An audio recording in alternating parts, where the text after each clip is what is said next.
রাতের আধারে রাবার বাগানে দুষ্কৃতী হানা, নষ্ট প্রায় 200 রাবার গাছের চ্যানেল, সমূহ ক্ষতির সম্মুখীন চাষী প্রিয়ব্রত পাল।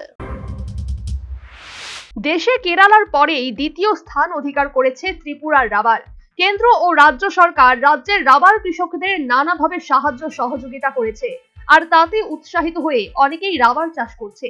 কিন্তু রাজ্যের একাংশ জায়গায় রাবার বাগানে দুষ্কৃতীরা রাতের আধারে হানা দিচ্ছে এমন খবর প্রায়শই সংবাদ শিরোনামে উঠে আসছে। এমনই ঘটনা সোনামুড়া থানার মনারচক গ্রাম পঞ্চায়েতের অন্তর্গত উত্তর শান্তিনগর 6 নং ওয়ার্ড এলাকায়।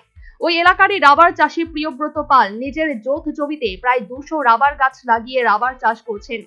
এই রাবার চাষী তার জীবন জীবিকার মূল চাবিকাঠি। কিন্তু অভিযোগ, হঠাৎ বৃহস্পতিবার রাতে কে বা কারা এই জীবিকায় আঘাত হানলো। অনুমান, রাতের আধারে দুষ্কৃতিকারীরা প্রতিটি গাছের চ্যানেল কেটে নষ্ট করে দেয়।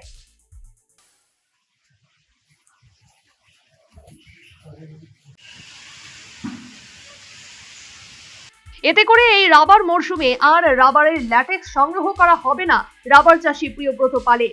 এই নাশকতায় ক্ষতির পরিমাণ লক্ষাধিক টাকা। তিনি জানান, ব্যক্তিগত জীবনে কারো সাথে কোনো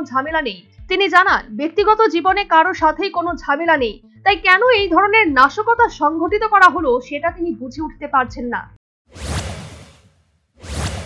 আমি আজকে গাছ কাটার মধ্যে মানে বাগান কাটার আজকে একটা প্ল্যান ছিল, বৃষ্টির উপলক্ষে কাটা হয়েছে না।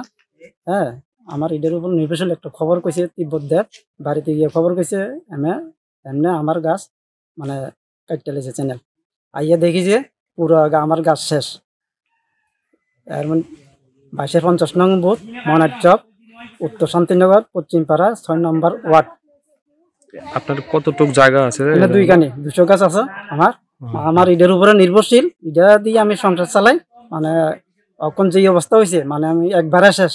এখন ক্ষতিটা কি করছে? মানে চ্যানেলের মধ্যে দাও দিয়া পুরা শেষ করে দিছে কাটতে।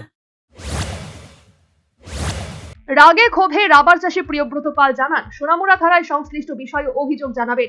তবে সচেতন মহলের বক্তব্য, সংশ্লিষ্ট প্রশাসনের উচিত কে বা কারা এই নাশকতামূলক কাজটি করলো সে বিষয়ে তদন্ত সাপেক্ষে দোষীদের খুঁজে বের করে আইন অনুযায়ী শাস্তি দেওয়া। কারণ তা না হলে এই ধরনের নাশকতামূলক কাজ প্রবণতা বৃদ্ধি পাবার সম্ভাবনা রয়েছে।